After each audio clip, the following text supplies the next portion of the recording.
আজ আবারও চলে এসেছি আপনাদের মাঝে দুর্দান্ত স্বাদের একটি রেসিপি নিয়ে।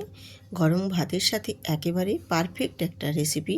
প্রতিদিনের ন্যায় আবারও চলে এলাম আর একটি সুস্বাদু নতুন রেসিপি নিয়ে। আজকে আমি তোমাদের বানিয়ে দেখাবো নরম নরম সজনে ডাঁটা দিয়ে আলু আর বেসন বড়ার গামাখা করে তরকারি। এটা খেতে ভীষণ ভালো লাগে, গরম ভাতের সাথে তো জাস্ট একদম জমে যাবে, এত সুন্দর হয়। তো রেসিপিটা বানানোর জন্য আমি এখানে নিয়ে নিয়েছি, দেখো, 1 বাটি বেসন, বা পরিমাপে যতটা প্রয়োজন লাগবে এরকমভাবে মেপে নিয়ে নিতে হবে। আর বেসনের মধ্যে দিয়ে দিলাম স্বাদ মতো নুন, সামান্য অল্প একটু হলুদের গুঁড়ো, আর দেব কয়েক দানা গোটা আস্ত জিরে, আর একটু কাশ্মীরি লঙ্কার গুঁড়ো কালারের জন্য। তাহলে বেসন বড়াগুলো যখন ভেজে নেব কালারটা ভীষণ সুন্দর আসবে। এবারে অল্প অল্প জল দিয়ে সুন্দর করে একটা ঘন আমি বেসনের ব্যাটার বানিয়ে নেব। তো জলটা একেবারে দিতে যাবেন না, তাহলে হয়তো পাতলা হয়ে যেতে পারে। তাই বারে বারে 2-3 বার ধরে দিয়ে পরিমাপটা দেখে বেশ সুন্দর করে একটা ঘন ব্যাটার রেডি করে নেব। দেখো, বেশ সুন্দর করে আমি বেসনের ব্যাটারটা রেডি করে নিয়েছি। বা বড়া দেওয়ার জন্য আমি ভাজার জন্য যে বেসনের আমার থিকনেসটা রাখবো ঠিক সেই মতো রেখেছি।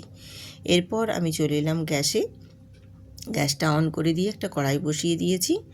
আর কড়াইয়ের মধ্যে আমি 3 টেবিল চামচ তেল দিয়ে দিলাম। তেলটা খুব ভালো করে গরম করে নেব, তাহলে বড়াগুলো ভেজে নিতে সুবিধে হবে। আর একটুও কিন্তু কড়ার গায়ে লেগে যাবে না, বড়াগুলো বেশ সুন্দর করে ভাজা হয়ে যাবে।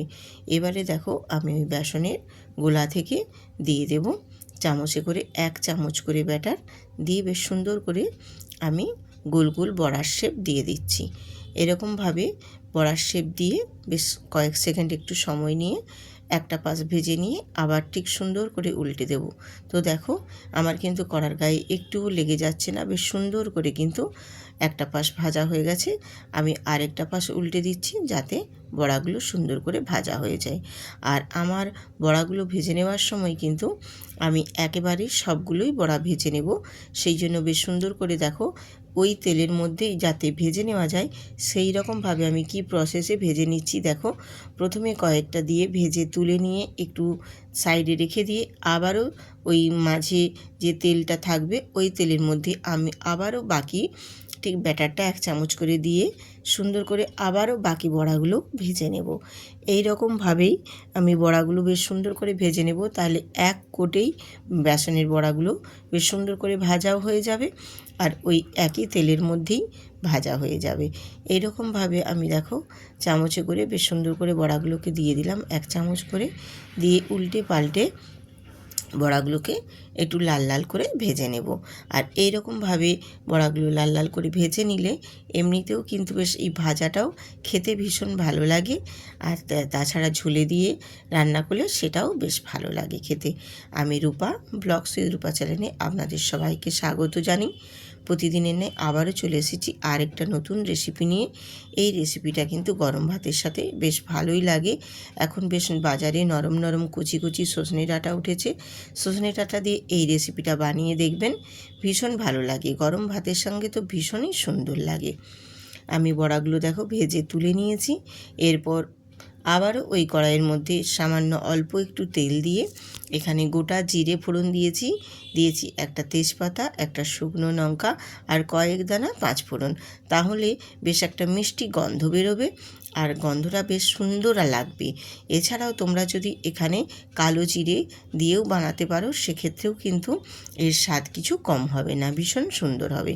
তো জিরে আর 5 ফোড়নটা দিয়ে ভাজা ভাজা করে নেওয়ার পর এখানে আমি দিয়ে দিয়েছি আলু। কেটে রাখা যে আলুগুলো আমি লম্বা লম্বা করে একটু বড় সাইজের কেটে নিয়েছি সজনে ডাঁটারই মতো, যাতে করে সজনে ডাঁটা আলু দুটোই যেন একই রকমভাবে কাটা হয়। দিয়ে আলুগুলোর মধ্যে আমি স্বাদ মতো একেবারেই নুন দিয়ে দিলাম। নুনটা দিয়ে আলুটাকে বেশ একটু নাড়াচাড়া করে ভাজা ভাজা করে নেব। আলুগুলো একটু ভাজা হয়ে আসলে দেখো, আলুগুলো একটু বেশ ভাজা হয়ে গেছে দুটো পাশ। এরপর আমি এখানে দিয়ে দেব পেঁয়াজের কুচি, আমি এখানে একটা পেঁয়াজ কুচি করে নিয়েছিলাম আর টমেটো। আমি এখানে টমেটোটা যেহেতু একটা বড় সাইজে ছিল, বেশি দিলে একটু টক ভাব লাগবে, তার জন্য আমি হাফ টমেটো দিয়েছি। তোমরা যদি একটু ছোটো সাইজের নাও সেখানে এখানে একটা গোটা টমেটো দিয়ে দিতে পারো। দিয়ে একটু নাড়াচাড়া করে বেশ একটু ভাজা ভাজা করে নিয়েছি। করে নিয়ে এখানে আমি দিয়ে দিয়েছি হলুদের গুঁড়ো আর কাশ্মীরি লঙ্কার গুঁড়ো দিয়ে বেশ মশলাটা সুন্দর করে কষিয়ে নেব আলুর সাথে। আর পেঁয়াজ টমেটোটাও বেশ সুন্দর করে নাড়াচাড়া করে নিলে একটু নরমও হয়ে যাবে। একেবারে ঘরে থাকা সামান্য উপকরণ দিয়েই বানিয়ে দেখাবো তোমাদের আজকের আমি এই একেবারে একদম স্বাস্থ্যকর রেসিপি, যেটা কোনো অসুবিধেই হবে না শরীরের পক্ষে এবং খেতে ভীষণ সুন্দর। একদম অল্প তেলের মধ্যে সামান্য কিছু মশলা দিয়েই যে এত সুন্দর একটা রেসিপি বানিয়ে তোমাদের আজকে শেয়ার করছি। আমি এখানে সজনা ডাঁটাগুলোও দেখো একটু নাড়াচাড়া করে আলুর সাথে কষিয়ে নিয়েছি। দিয়ে এখানে দিয়ে দিয়েছি সর্ষে, অল্প একদম হাফ চামচ সর্ষে আর একেবারে অল্প একটু আদা, দুটোকে মিক্সড করে আমি শিলনোড়াতে বেটে নিয়েছি। বেটে এই মশলাটাই এখানে ব্যবহার করছি। আর কিন্তু কোনো এখানে এক্সট্রা আর কিছু মশলা দেবো না, জাস্ট একদম মশলার পরিমাণটাও তোমাদের দেখিয়ে দিলাম। এই সামান্য অল্প মশলা তেলেই কিন্তু বেশ সুন্দর রান্না একদম রেডি হয়ে যায়। তো মশলাটা দিয়ে বেশ সুন্দর করে দেখো একটু কষিয়ে নিয়েছি। কষিয়ে নিয়ে এবারে এখানে দিয়ে দেব পরিমাণ মতো জল। জলটা দেখে দিতে হবে, কারণ সবজিটা সেদ্ধ হবে, সেই পরিমাপ করেই কিন্তু জলটা দিতে হবে। আর বড়াগুলো পরে দেওয়ার পরে কিন্তু ঝোলটা অনেকটা টেনে নিবে, সেই রকম পর্যায়ে কিন্তু ঝোলটার গ্রেভিটা দেখে জলটার পরিমাপটা দিতে হবে। এবারে দেখো বেশ একটু ফুটে উঠেছে। ফুটে উঠতে আমি একটু ঢাকনা দিয়ে ঢেকে দিয়েছি, যাতে করে সবজিগুলো আমার বেশ সুন্দর করে সেদ্ধ হয়ে যায়। এরপর একটু নাড়াচাড়া করে তোমাদের দেখিয়ে দিচ্ছি, দেখো আমার আলুটা কিন্তু বেশ সুন্দর করে সেদ্ধ হয়ে গেছে। একটা খুন্তি দিয়ে দেখিয়ে দিলাম, দেখো আলুটা বেশ সুন্দর সেদ্ধ হয়ে গেছে। এই পর্যায়ে কিন্তু ঝোলের গ্রেভিটা তোমাদের কীরকম রাখবে সেই পর্যায়ে রাখবে, কিন্তু আমি এই রকম পর্যায়েই রাখবো ঝোলের গ্রেভিটা, কারণ এর মধ্যে এবারে আমি অ্যাড করে দেব ভেজে রাখা বড়াগুলো। কারণ এই গ্রেভিটা না রাখলে ঝোলের থিকনেসটা, যে বড়াগুলো দেব বড়াগুলো কিন্তু ঝোলটা ফুটে গিয়ে বড়ার মধ্যে অনেকটা টেনে নেবে, আর বড়াগুলো ফুলে গিয়ে তখন বেশ সুন্দর হয়ে নরম হয়ে যাবে আর খুব বড় বড় হয়ে যাবে, যেই পরিমাণ আছে এর থেকে ডবল হয়ে যাবে। দিয়ে এবারে দিয়ে দিলাম কিছু ফ্রেশ ধনেপাতা কুচি আর বড়াগুলোও দিয়ে দিয়েছি। দিয়ে একটু নাড়াচাড়া করে নিয়ে আমি আবারও 2 থেকে 3 মিনিট ফুটিয়ে নেব। তাহলে বেশ একদম বড়াগুলো ঝোলের মধ্যে ফুটে গিয়ে বড়াগুলো বেশ ফুলে যাবে, আর বড়ার স্বাদটাও ঝোলের স্বাদটাও তখন কিন্তু বেশ সুন্দর হবে, খেতে ভীষণ ভালো লাগবে। গরম গরম ভাতের সাথে ভীষণ ভালো লাগবে, আর কিন্তু কোনো কিছুই লাগবে না। এই এক পদ দিয়েই কিন্তু খাওয়া হয়ে যাবে গরম গরম ভাত। তো বেশ দেখো আমি কয়েক মিনিট একটু ফুটিয়ে নিয়েছি। এই যে বড়াগুলো দেখছো এগুলো ফুলে আরও বেশ একদম ডবল হয়ে যাবে। আমি এবারে একটু নাড়াচাড়া করে নিয়ে এবারে আমি গ্যাসটা অফ করে তারপর নামিয়ে নেব।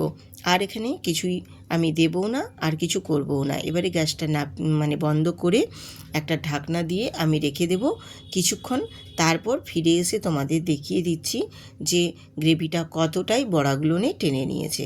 তো দেখো ঝোলটা কিন্তু যেই পরিমাণে রেখেছিলাম তার থেকে অনেক কমে গেছে দেখো, আর বড়াগুলোও কিন্তু ফুলে গিয়ে কতটা বড় বড় হয়ে গেছে দেখো, আর ঝোলটাও কতটা কমে গেছে। আমি বললাম না যে বড়াগুলো যখন ঝোলের মধ্যে ডুবে ফুলে উঠবে তখন কিন্তু গ্রেভিটা অনেকটা টেনে নেবে। বেশ সুন্দরভাবে দেখো একদম পারফেক্টভাবে আমার আজকে সজনে ডাঁটা, আলু আর বেসন বড়া দিয়ে একেবারে সুন্দর একটা রেসিপি কমপ্লিট হয়ে গেছে। এরপর আমি তোমাদের একটা বড়া ভেঙেও দেখিয়ে দিচ্ছি যে কতটা নরম হয়েছে বড়াগুলো। একটু খুন্তির খোঁচা লাগতেই কিন্তু বড়াগুলো ভেঙে যাচ্ছে সুন্দরভাবে। আজকের এই বড়ার রেসিপি সজনে ডাঁটা আলু দিয়ে যদি তোমাদের ভালো লেগে থাকে তাহলে অবশ্যই কিন্তু বন্ধুদের সাথে শেয়ার করে সাবস্ক্রাইব করে বেল আইকনটি প্রেস করে দেবেন। তো যেসব নতুন নতুন বন্ধুরা দেখছো তারাও পাশে থাকবেন। আজ এইখানেই শেষ করছি।